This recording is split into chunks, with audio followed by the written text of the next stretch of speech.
UN, Samantha Power. And here's the president. Let's listen in. Yesterday, Malaysian Airlines Flight MH17 took off from Amsterdam and was shot down over Ukraine near the Russian border. Nearly 300 innocent lives were taken. Men, women, children, infants who had nothing to do with the crisis in Ukraine.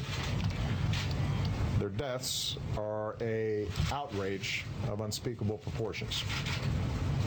We know at least one American citizen, Quinn Lucas Schansman, was killed. Our thoughts and prayers are with his family for this terrible loss. Yesterday I spoke with the leaders of Ukraine, Malaysia, and the Netherlands. I told them that our thoughts and prayers are with all the families and that the American people stand with them during this difficult time. Later today, I'll be speaking with Prime Minister Abbott of Australia, which also suffered a terrible loss. By far, the country that lost the most people on board the plane was the Netherlands. From the days of our founding, the Dutch have been close friends and stalwart allies of the United States of America, and today I want the Dutch people to know that we stand with you shoulder to shoulder in our grief and in our absolute determination to get to the bottom of what happened. Now, here's what we know so far. Evidence indicates that the plane was shot down by a surface-to-air missile that was launched from an area that is controlled by Russian-backed separatists inside of Ukraine. We also know that this is not the first time a plane has been shot down in eastern Ukraine. Over the last several weeks, Russian-backed separatists have shot down a Ukrainian transport plane and a Ukrainian helicopter, and they claimed responsibility for shooting down a Ukrainian fighter jet. Moreover, we know that these separatists have received a steady flow of support from Russia. This includes arms and training. It includes heavy weapons, and it includes anti-aircraft weapons. Now, here's what must happen now. This was a global tragedy. An Asian airliner was destroyed in European skies filled with citizens from many countries. So there has to be a credible international investigation into what happened. The UN Security Council has endorsed this investigation, and we will hold all its members, including Russia, to their word in order to facilitate that investigation. Russia, pro-Russian separatists, and Ukraine must adhere to an immediate ceasefire. Evidence must not be tampered with. Investigators need to access the crash site, and the solemn task of returning those who were lost on board the plane to their loved ones needs to go forward immediately. And the United States stands ready to provide any assistance that is necessary. We've already offered the support of the FBI and the National Transportation Safety Board, which has experience in working with international partners on these types of investigations. They are on their way, personnel from the FBI and the National Transportation Safety Board. In the coming hours and days, I'll continue to be in close contact with leaders from around the world as we respond to this catastrophe. Our immediate focus will be on recovering those who were lost, investigating exactly what happened, and putting forward the facts. I want to point out there will likely be misinformation as well. And I think it's very important for folks to sift through what is factually based and what is simply speculation. No one can deny the truth that is revealed in the awful images that we all have seen. And the eyes of the world are on eastern Ukraine, and we are going to make sure that the truth is out.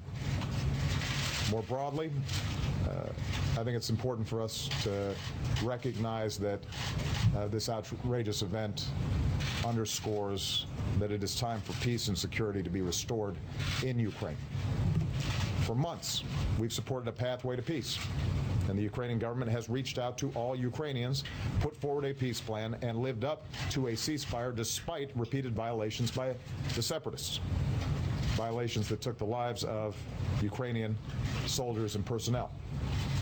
Moreover, time and again, Russia has refused to take the concrete steps necessary to de-escalate the situation.